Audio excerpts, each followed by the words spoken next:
Salut les hamsters. Non Chris, c'est pas ça qu'il faut dire. C'est pas grave. Est-ce que ça vous arrive parfois d'avoir des trous de mémoire et même de chercher vos mots, un peu comme Dory dans le monde de Nemo? J'ai des troubles de la mémoire immédiate. Si c'est le cas, peut-être que vous êtes atteint d'aphasie, une sorte de trouble super sympa qui vous fait perdre peu à peu l'usage du langage. Ah oui, c'est à cause de ça que Bruce Willis va arrêter de sauver le monde. Ou sinon, peut-être que vous faites partie du club très privé et très sélect des malades d'Alzheimer. Enfin après, quand je dis privé, on parle quand même d'une maladie qui touche quand même 36 millions de gens dans le monde. Donc bon, honnêtement, avec le cancer, c'est clairement l'un des fléaux qui fait un peu le plus flipper les gens aujourd'hui. D'ailleurs, Gustave, en parlant de ça, ça te dirait d'intégrer ce club ? Non mais t'inquiète mon gars, tu vas pas non plus souffrir, pas trop en tout cas. Et puis à la fin de la vidéo, t'auras tout oublié, donc c'est tout bénef. Alors bon, j'ai pas envie d'être trop défaitiste, mais je pense que Gustave sera un petit peu moins efficace qu'avant quoi. En gros, il sera tout l'inverse du dernier ordinateur portable d'MSI, le Raider GE76, et son super processeur Intel Core i7-12700H, de la 12e génération. Je rêve ou t'es en train de comparer les compétences de Gustave à celles d'une machine? Alors oui, mais c'est pas n'importe quelle machine. Parce que là, on parle quand même d'une bestiole de 2,9 kg avec une carte graphique Nvidia GeForce RTX 3070, qui est, ça va sans dire, ultra puissante. Mais aussi, ils ont mis un système d'in-audio qui offre un putain de son immersif à 360 degrés et une batterie d'une capacité de quasiment 100 Wh. Alors autant vous dire qu'à côté, Gustave, il fait pas trop le poids. Ouais, enfin, ça reste un humain, Je suis pas sûr qu'il apprécierait que tu parles de lui comme ça. Oui, mais est-ce que Gustave, lui, il est pourvu d'un clavier gaming SteelSeries à rétroéclairage LED RGB, totalement personnalisable?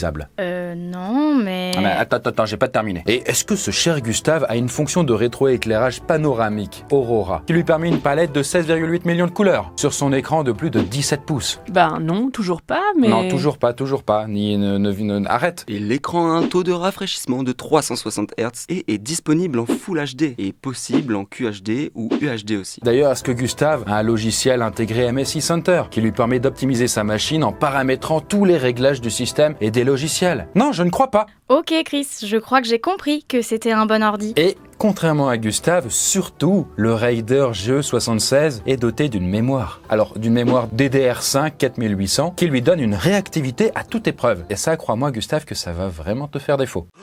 Et puis en plus de ça, il est équipé d'un Wi-Fi 6E, du coup au top du top pour une connexion parfaite en toutes circonstances. Il est aussi équipé d'un système de refroidissement Cooler Boost 5 qui dispose de 2 ventilateurs dédiés. Bref, voilà, je pense qu'on va arrêter là, tout ça pour dire que le Raider GE76 d'MSI est un petit bijou de technologie. Alors n'hésitez pas à aller checker toutes ses caractéristiques en description et cliquez sur le lien pour vous offrir cet ordi de compétition. Voilà, du coup j'en étais où moi?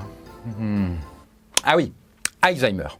C'est pas une maladie qui touche que les vieux, ça? Alors non, pas du tout. En fait, il existe ce qu'on appelle des Alzheimer précoces, qui sont donc des gens qui verront les premiers symptômes débarquer avant 65 ans, voire même bien avant, et représenter environ un malade sur 5. Mais bon, comme la majorité quand même sont anciens, on va quand même utiliser notre petite baguette magique et procéder à un petit changement de style pour Gustave. Alors, à votre avis, comment fonctionne cette maladie neurodégénérative qui s'attaque de façon sournoise à notre cerveau? Est-ce que ça se chope comme une gastro ou comme un rhume? Y a-t-il une façon de la prévenir ou même de la guérir? Et qu'est-ce qui va se passer pour Gustave à la toute fin? Eh bien, on va voir ça maintenant. Avoir la maladie d'Alzheimer, ça fait quoi?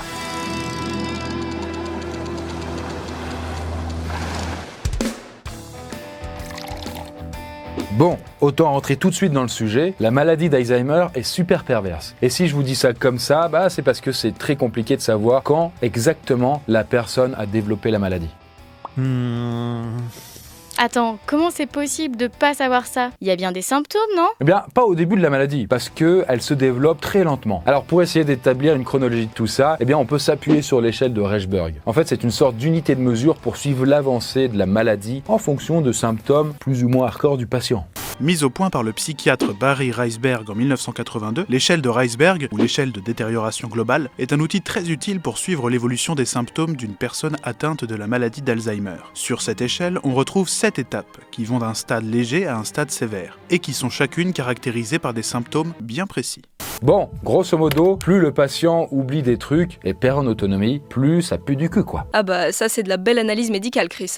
Non mais voilà, je vous rappelle quand même que c'est très complexe de définir un historique précis de cette maladie. Et là, c'est même pas moi qui le dis, c'est la directrice scientifique de la fondation France Alzheimer, qui s'appelle Mai Panchal, qui précise que la durée d'évolution de la maladie est très variable d'une personne à une autre, et que ça peut aller de 2 à 20 ans. Et le problème là-dessus, c'est que quand on vieillit, c'est un process plutôt naturel de perdre peu à peu ses facultés cognitives, puisque du coup, le cerveau, très belle cervelle, Ok. comme tout dans notre corps, finit par s'épuiser. Donc faire une distinction entre votre papy qui vieillit normalement et votre autre papy qui développe un Alzheimer, pas facile. Ça a l'air compliqué. Qui développe Alzheimer, je disais, c'est pas facile quoi. Bah ouais, mais du coup, comment on fait pour savoir si la personne est vraiment malade? Eh bien, ce qui va alerter, c'est surtout la récurrence des signes. Si votre proche oublie de temps en temps le jour qu'il est ou ce qu'il a bouffé à midi, c'est pas très grave ça, hein. Mais si ça devient vraiment régulier, là, faut quand même se poser des questions. Et puis, il y a aussi d'autres petits détails qui peuvent alerter, comme le fait que la personne a de plus en plus de mal à s'orienter, se repérer, à trouver ses mots, à retenir des informations basiques, ou même à faire un calcul tout bête. D'ailleurs, toi, Gustave, comment ça se passe là? Bon, là, typiquement, il serait peut-être temps d'emmener Gugus voir un professionnel, histoire de voir s'il est bien malade ou juste complètement con. Oh, ça c'est pas très gentil. Oui, je sais, ça fait un sacré bond dans le temps, mais Gustave, maintenant, a 73 ans, qui est souvent d'ailleurs l'âge moyen des premiers symptômes selon France Alzheimer. Donc Gustave, t'es parfaitement dans la norme, c'est nickel. Et là, Gustave, il a bien fait d'aller consulter parce qu'il est officiellement malade. Faut pas être pressé avec cette maladie-là. Alors oui, clairement. Surtout que, comme je le disais avant, c'est difficilement détectable au début, vu que, il n'y a aucune lésion, ni même de tache quelconque sur le cerveau. Donc, même avec les machines les plus sophistiquées, tu peux pas voir quoi. Et donc, généralement, il faut déjà être au stade 3 ou 4 de l'échelle de Reichberg pour confirmer le diagnostic.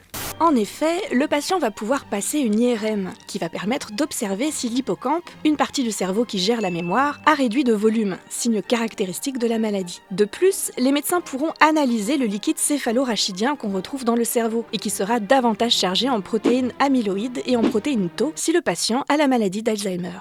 C'est donc grâce à ces tests qu'on peut déceler les premières traces officielles de la maladie. Ah ouais, donc il y a quand même un truc pas net dans son cerveau quoi. Bien, on peut dire ça, oui. Mais le truc avec Alzheimer, c'est qu'on ne sait pas trop à quel moment ça merde exactement. En tout cas, peu à peu, la maladie va empêcher les neurones de fonctionner normalement. Et grâce aux avancées scientifiques, on sait aujourd'hui que la maladie cause 2 types de liaisons. Des plaques amyloïdes qui peuvent empêcher les cellules de communiquer entre elles et une dégénérescence à l'intérieur même des neurones. Bref, c'est à cause de ces plaques toutes pourries que Gustave va perdre de plus en plus la mémoire. Mais aussi celle de son autonomie. Il va aussi avoir tendance à chercher ses mots, même les plus simples, à ne plus se souvenir de trucs très récents, et il va avoir de moins en moins de repères, en confondant les différentes pièces de sa maison, par exemple.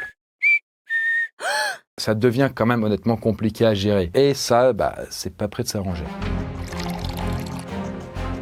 Et bien voilà, plus ou moins 4 ans après le diagnostic, Gustave est passé au stade 5 de la maladie. Autrement dit, il a un déficit cognitif quand même modérément sévère, qui se caractérise par exemple par l'oubli des gestes du quotidien les plus simples, notamment en matière d'hygiène. Genre, par exemple, Gustave peut oublier comment prendre sa douche, se laver les dents, et même comment changer ses vêtements. Et on peut se torcher le cul aussi? Hein?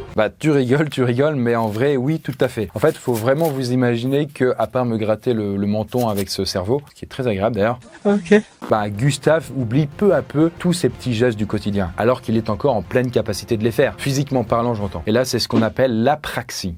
L'apraxie est un phénomène dont sont victimes certains patients, qui se montrent incapables de faire un mouvement précis alors que leurs muscles et leurs articulations fonctionnent parfaitement bien. Par exemple, certains malades ne savent plus comment boutonner leur chemise, alors qu'ils sont en pleine capacité de bouger les bras. Il n'existe malheureusement pas de traitement à l'apraxie. Bref, ça donne vraiment envie de vieillir quoi. Mais c'est fou quand même! Comment c'est possible que certains malades oublient le film qu'ils ont maté dans la journée, alors qu'ils se rappellent exactement de la chanson sur laquelle ils ont pécho pour la première fois? Ça en fait c'est normal. C'est parce que les premières années de la maladie, c'est la mémoire épisodique qui est touchée. Et en gros, c'est un petit peu comme un grand album photo où sont stockés des souvenirs d'événements, comme le nom de votre premier amoureux, votre voyage préféré, mais aussi ce que vous avez fait de votre journée. Et ces souvenirs-là, ils sont stockés dans l'hippocampe. Mais le problème, c'est que avec la maladie d'Alzheimer, l'hippocampe va réduire de volume, être bien moins efficace pour stocker les nouveaux souvenirs. Ce qui explique que les malades oublient davantage les événements récents. Et c'est d'ailleurs quand les malades oublient les souvenirs les plus anciens que l'on se rend vraiment davantage compte du déclin de la maladie.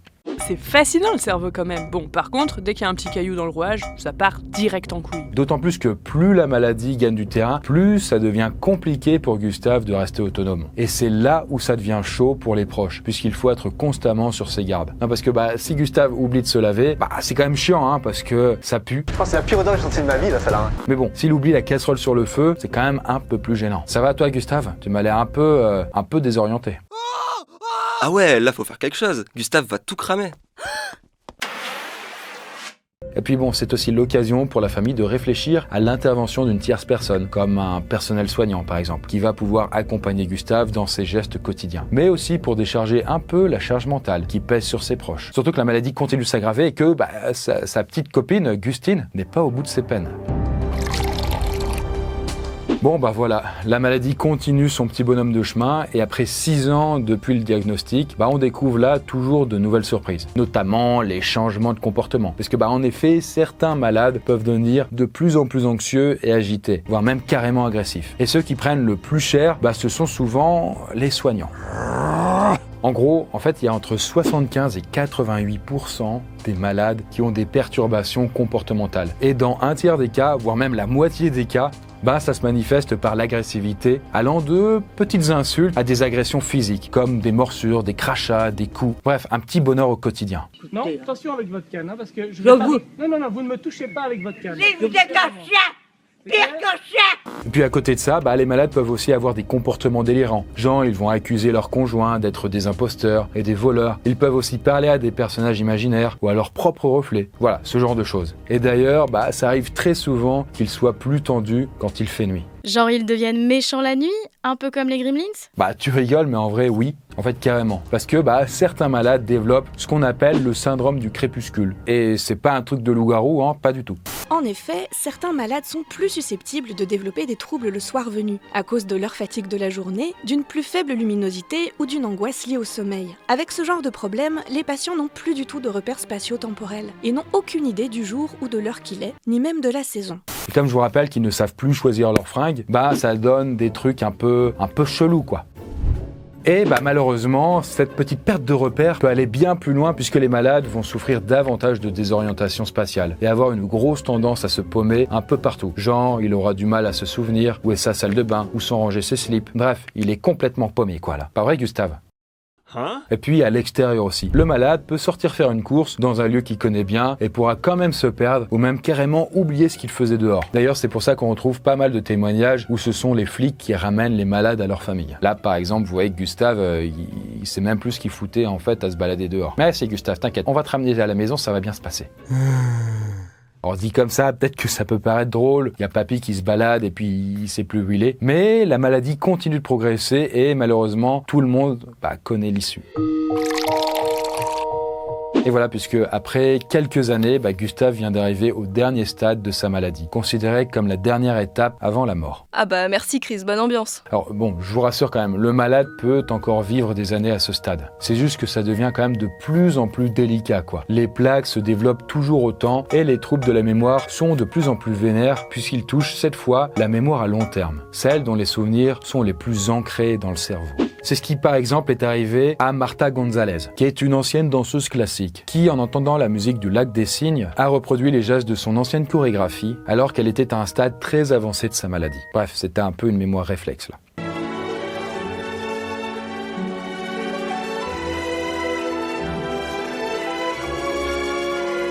Mais bon, en tout cas, malheureusement, le malade ou la malade n'est plus vraiment capable d'interagir avec son entourage. Un peu comme si son disque dur avait été nettoyé sans qu'il le veuille. Comme une sorte de grand ménage du cerveau. Alors imaginez qu'un jour vous rentrez chez vous et que l'élu de votre cœur ou même vos parents vous disent « Mais t'es qui toi en fait ?» Mais tu es qui toi?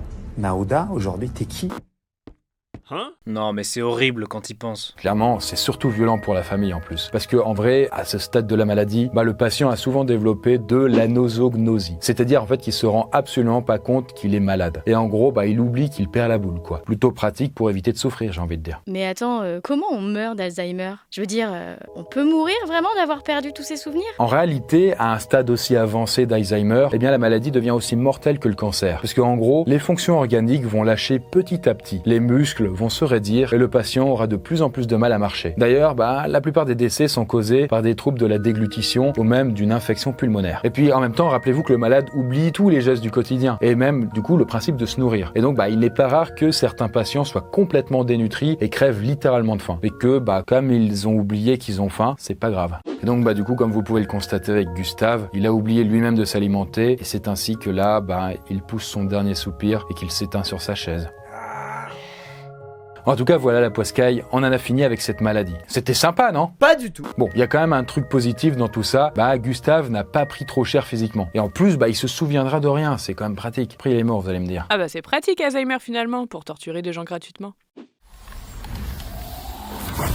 Hop là, vous voyez, un petit coup de baguette magique et puis il est comme neuf. En tout cas, si la maladie d'Alzheimer reste une maladie incurable, avec une issue plutôt inévitable, aujourd'hui encore, les recherches avancent beaucoup sur le sujet. Et on découvre tous les jours de nouvelles méthodes pour stimuler la mémoire des malades, comme l'art-thérapie par exemple. Et d'ailleurs, moi-même, je peux vous le dire, alors que j'ai terminé un super bouquin qui s'appelle « Pourquoi nous dormons ?», des recherches semblent indiquer que la maladie d'Alzheimer semble aussi tirer sa source dans le fait que, quand on vieillit, notre sommeil profond, celui qui nous régénère certaines parties du corps, est de plus en plus court. Et ce problème fait que du coup ça entraîne ensuite un problème qui est lié à la mémoire. Donc voilà, sachez que dormir est très très important et que si vous dormez moins de 7 heures par nuit, vous avez des chances justement d'être sujet à ce genre de maladie dans le futur. En tout cas, si cette maladie effraie autant, n'est-ce pas peut-être parce qu'elle nous confronte à l'idée qu'un jour nous pourrions oublier tout ce que nous sommes et ce que nous avons construit.